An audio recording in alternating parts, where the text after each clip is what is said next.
नमस्कार साथियों, आप सभी का स्वागत है आपके अपने चैनल बीजी पाठशाला पर। दोस्तों, हम आज पुनः आप सबों के बीच एनटीपीसी प्रीवियस ईयर का प्रैक्टिस सेट नंबर 11th लेकर के प्रेजेंट हूँ साथियों। तो इस क्लास में हम टोटल साथियों 40 क्वेश्चन लाए हैं, जिसमें कि लास्ट का जो 5 क्वेश्चन रहने वाला है, वो करंट अफेयर्स का रहने वाला है। और जो 35 क्वेश्चन रहने वाला है साथियों, तो एनटीपीसी के प्रीवियस ईयर का क्वेश्चन जीके एंड जीएस का रहने वाला है। तो ये सेशन आपके आने वाले रेलवे के एग्जाम के लिए बहुत ही इंपॉर्टेंट रहने वाला है दोस्तों। तो वीडियो को आप लोग लास्ट तक जरूर देखें और हो सके साथियों तो अपने फ्रेंड्स से भी शेयर कर दें ताकि वो भी इनसे लाभ उठा सके। आप लोगों का ज्यादा समय नहीं लेते हुए दोस्तों, हम आइए पहले क्वेश्चन आंसर देखते हैं, उसके बाद आगे की बात करेंगे। तो आइए हम पहला क्वेश्चन देखते हैं। कह रहा है कि वर्ष 1990 से 1994 तक शुक्र ग्रह की परिक्रमा करने के लिए इनमें से किस अंतरिक्ष यान का प्रयोग किया गया था? तो वर्ष 1990 से 1994 के बीच जो साथियों शुक्र ग्रह की परिक्रमा करने के लिए अंतरिक्ष यान का प्रयोग किया गया था, वह किस अंतरिक्ष यान का प्रयोग किया गया था? तो मैगलेन अंतरिक्ष यान का प्रयोग किया गया था। ऑप्शन ए इसका करेक्ट आंसर हो जाएंगे। मैगलेन अंतरिक्ष यान को साथियों बात करें तो इसे वीनस रडार मैप के रूप में भी जाना जाता है। नेक्स्ट क्वेश्चन है कि सुप्रसिद्ध संगीतकार श्रीमती एन राजम किस संगीत वाद्य यंत्र से संबंधित है? तो बता दें साथियों, श्रीमती एन राजम जो है साथियों, यह किस संगीत वाद्य यंत्र से संबंधित है? यह वायलिन से संबंधित है साथियों, यह वायलिन से संबंधित है।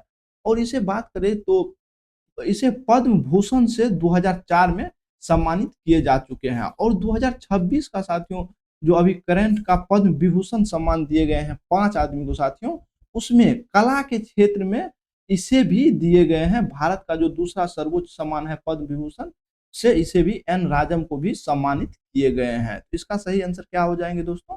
वायलिन हो जाएंगे। अगला क्वेश्चन है कि भारतीय मानक यामोत्तर रेखा 5 राज्यों से होकर के गुजरती है, इनमें से कौन सा उन 5 राज्यों में से एक नहीं है? तो भारत का जो साथियों मानक यामोत्तर रेखा है वो भारत के 5 राज्यों से होकर के गुजरती है। तो वो 5 राज्य कौन कौन सा है साथियों? तो पहला है आंध्र प्रदेश, दूसरा हो गया छत्तीसगढ़, उड़ीसा हो गया, और उसी प्रकार से यूपी हो गया साथियों, और एमपी। इन 5 राज्यों से होकर के भारत का जो मानक यामोत्तर रेखा है वो गुजरती है। और इसमें से बिहार से होकर के ये रेखा नहीं गुजरती है। तो ऑप्शन डी इसका करेक्ट आंसर हो जाएंगे। भारत का जो मानक यामोत्तर रेखा है साथियों वह बिहार से होकर के नहीं गुजरती है। नेक्स्ट क्वेश्चन है कि मानव शरीर में पाए जाने वाली सबसे बड़ी संधि कौन सी है? तो मानव शरीर में जो पाए जाने वाली सबसे बड़ी संधि है साथियों वह है जानु संधि। जानु संधि जिसे कि इंग्लिश में हम नी ज्वाइंट भी कहते हैं साथियों। यह ज्वाइंट जो है साथियों हमारे जो जांघ की हड्डी है साथियों फीमर, और नीचे जो घुटना से नीचे की जो टिबिया है साथियों उसको जोड़ने के काम करते हैं। ऑप्शन बी इसका सही जवाब हो जाएंगे। अगला क्वेश्चन है दोस्तों, भारतीय संविधान को लिखने वाले संविधान सभा के उपाध्यक्ष कौन थे? तो इसका सही आंसर हो जाएगा साथियों, भारतीय जो संविधान लिखे गए थे उसका उपाध्यक्ष कौन थे साथियों? तो एच सी मुखर्जी, हरेंद्र कुमार मुखर्जी जो है साथियों भारतीय संविधान सभा के उपाध्यक्ष है। ऑप्शन सी इसका करेक्ट जवाब हो जाएंगे। अगला क्वेश्चन देख लेते हैं। कह रहा है कि इनमें से कौन अंतरराष्ट्रीय क्रिकेट में एक ओवर में 6 छक्के लगाने वाला तीसरा क्रिकेटर बना साथियों?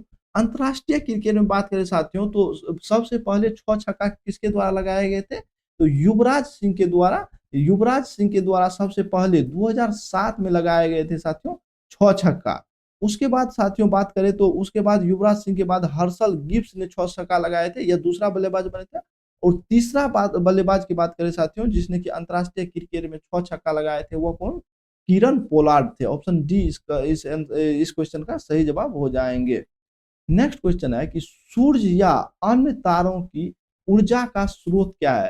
तो साथियों इसका जो ऊर्जा का स्रोत होता है वह नाभिकीय संलयन होता है, नाभिकीय संलयन। ऑप्शन बी इसका करेक्ट जवाब हो जाएंगे कि सूर्य या अन्य तारे जो जितने भी साथ हैं वो हमारे ऊपर में टिमटिमाते हुए हमें दिखाई देते हैं, उनके ऊर्जा का स्रोत मुख्य स्रोत नाभिकीय संलयन है। ऑप्शन बी सही जवाब हो जाएंगे। अगला क्वेश्चन है कि राष्ट्रीय जलमार्ग 1 नेशनल वाटरवे वन देश के इनमें से किन दो शहरों के मध्य जलमार्गी परिवहन हेतु पहले से ही संचालित है? तो साथियों, भारत का जो राष्ट्रीय जलमार्ग वन है साथियों, वह किस कौन कौन सा शहर को जोड़ने का काम करता है, किसके किसके बीच यह परिवहन के लिए संचालित है ऑलरेडी? तो यह हल्दिया और प्रयागराज के बीच यह ऑलरेडी संचालन में है, राष्ट्रीय जलमार्ग वन। ऑप्शन बी इसका करेक्ट जवाब हो जाएंगे।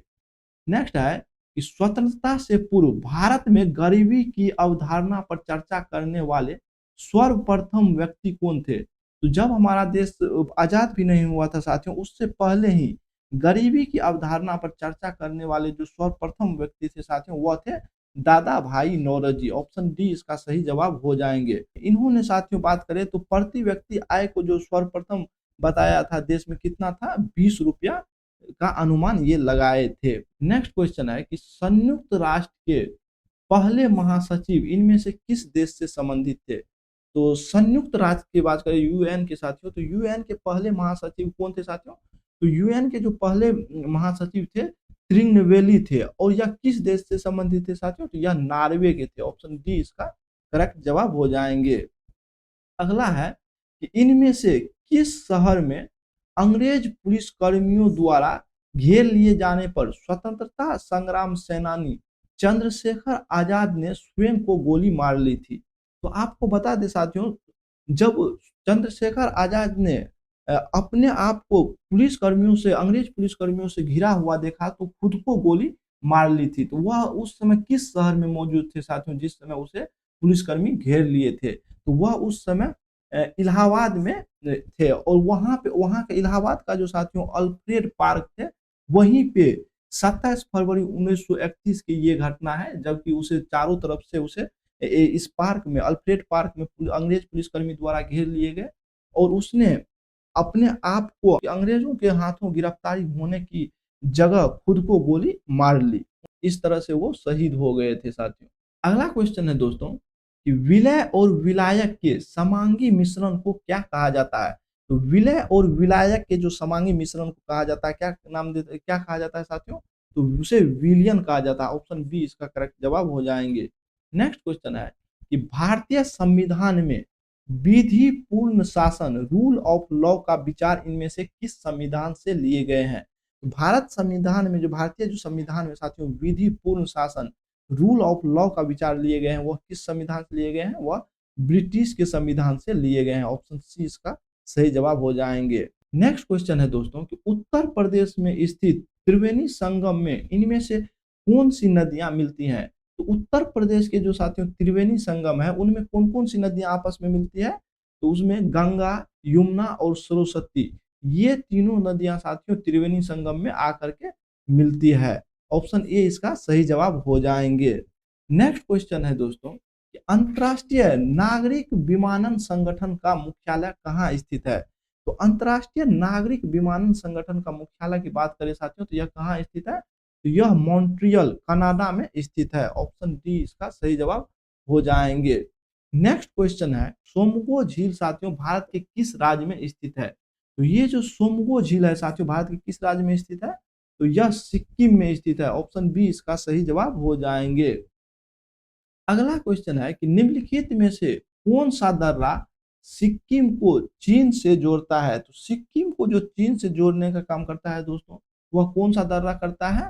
तो वह नाथुला दर्रा के द्वारा साथियों सिक्किम को चीन से जोड़ने का काम करता था। और पुराने समय में जो व्यापार का मुख्य मार्ग था साथियों भारत और चीन के बीच, वह यही नाथुला दर्रा था। ऑप्शन बी इसका सही जवाब हो जाएंगे। नेक्स्ट क्वेश्चन है साथियों कि माचू पिच्चू के इंका अवशेष किस देश में स्थित है? तो ये जो माचू पिच्चू इंका अवशेष स्थित है साथियों, यह किस देश में स्थित है?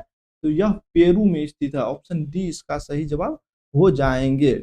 नेक्स्ट क्वेश्चन है दोस्तों कि मोहनजोदड़ो शब्द का अर्थ क्या है? मोहनजोदारो, मोहनजोदारो शब्द का अर्थ की बात करें तो इसका क्या अर्थ होता है? मृतकों का टीला। ऑप्शन सी इसका सही जवाब हो जाएंगे। मोहनजोदारो शब्द का क्या अर्थ होता है? मृतकों का टीला। नेक्स्ट क्वेश्चन है कि सर्व शिक्षा अभियान डैश वर्ष तक आयु वर्ग के सभी बच्चों को प्रारंभिक शिक्षा प्रदान करने की दिशा में उठाया गया एक महत्वपूर्ण कदम था। तो साथियों, सर्व शिक्षा अभियान की बात करें तो इसकी शुरुआत कब हुई थी साथियों? तो सर्व शिक्षा अभियान की बात करें तो इसकी शुरुआत साथियों 2001 और 2001 से 2002 के बीच में इसकी शुरुआत किसके द्वारा किए गए थे? तो उस समय के जो तत्कालीन प्रधानमंत्री थे साथियों, श्री अटल बिहारी वाजपेयी जी, उसी के द्वारा इसे शुरू किए गए थे।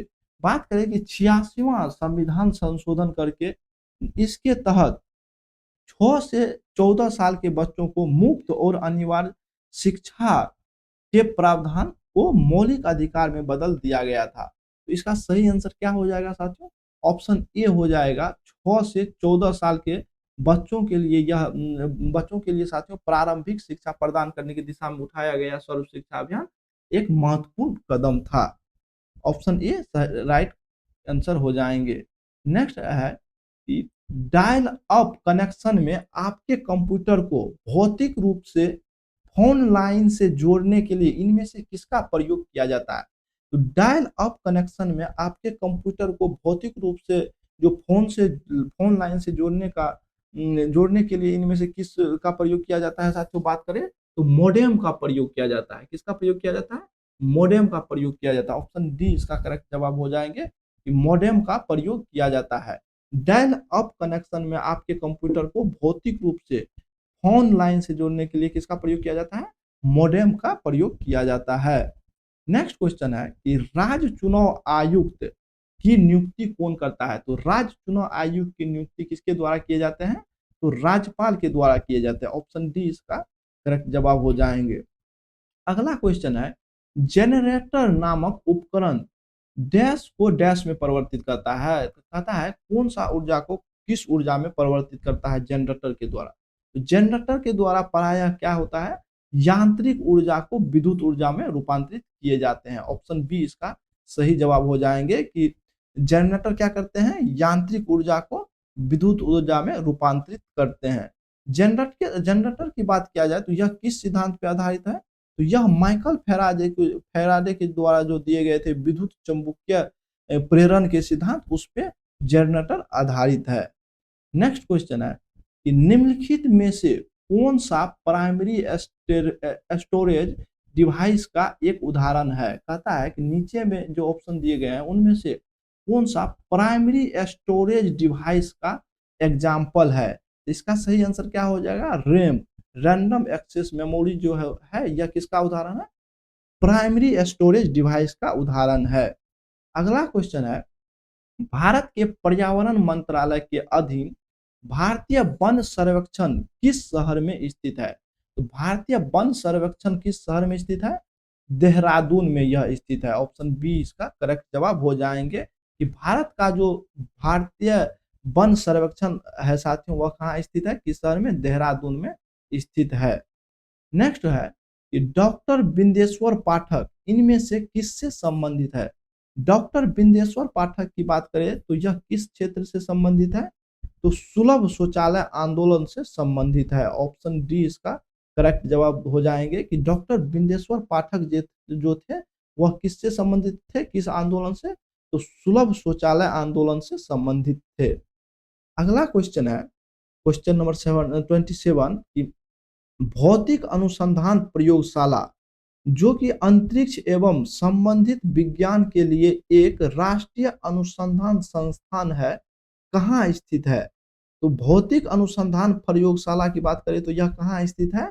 भौतिक अनुसंधान प्रयोगशाला तो यह अहमदाबाद में स्थित है। गुजरात के अहमदाबाद में भौतिक अनुसंधान प्रयोगशाला स्थित है जो कि अंतरिक्ष एवं संबंधित विज्ञान के लिए एक राष्ट्रीय अनुसंधान संस्थान के रूप में इसे जाना जाता है। नेक्स्ट क्वेश्चन है कि भारत में व्यवसाय संघ अधिनियम किस वर्ष पारित किया गया था? तो भारत में जो व्यवसाय संघ अधिनियम है वो उसे किस वर्ष पारित किए गए थे? 1926 में पारित किए गए थे। कब पारित किए गए थे साथियों? 1926 में इसे पारित किए गए थे।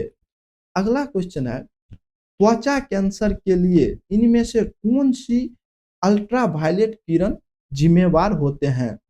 तो त्वचा किरण के लिए कौन सी किरण जिम्मेवार होते हैं? तो यूवी बी जो किरण होते हैं वह त्वचा के कैंसर के लिए जिम्मेवार होते हैं। त्वचा कैंसर के लिए इनमें से कौन से यूवी किरणें जिम्मेवार होते हैं? तो अल्ट्रावायलेट बी किरण जो होते हैं वह त्वचा कैंसर के लिए जिम्मेवार होते हैं। ऑप्शन ए इसका करेक्ट जवाब हो जाएंगे।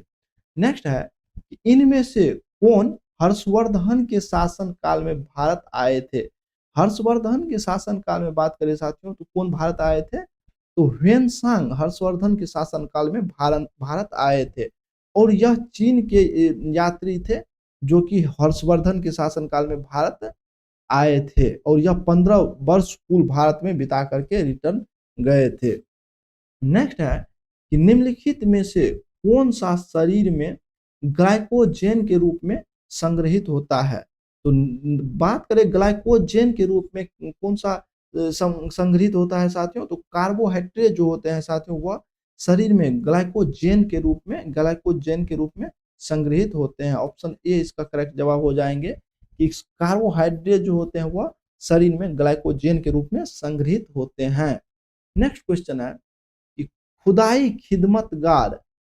खिदमतगार नामक संगठन के सदस्य किस नाम से लोकप्रिय थे? तो खुदाई खिदमतगार नामक जो संगठन के सदस्य थे वह किस नाम से प्रसिद्ध थे, लोकप्रिय थे? तो वह लाल कुर्ती के नाम से प्रसिद्ध थे। ऑप्शन ए इसका सही जवाब हो जाएंगे कि लाल कुर्ती के नाम से वह प्रसिद्ध थे। अगला है कि निम्नलिखित में से कौन सा संसाधन जीवाश्म ईंधन है? तो कौन सा संसाधन जीवाश्म ईंधन है दोस्तों? तो इनमें से जल शक्ति, नाभिकीय शक्ति, पवन शक्ति को छोड़ करके कोयला जो है साथियों यह जीवाश्म ईंधन से संबंधित है।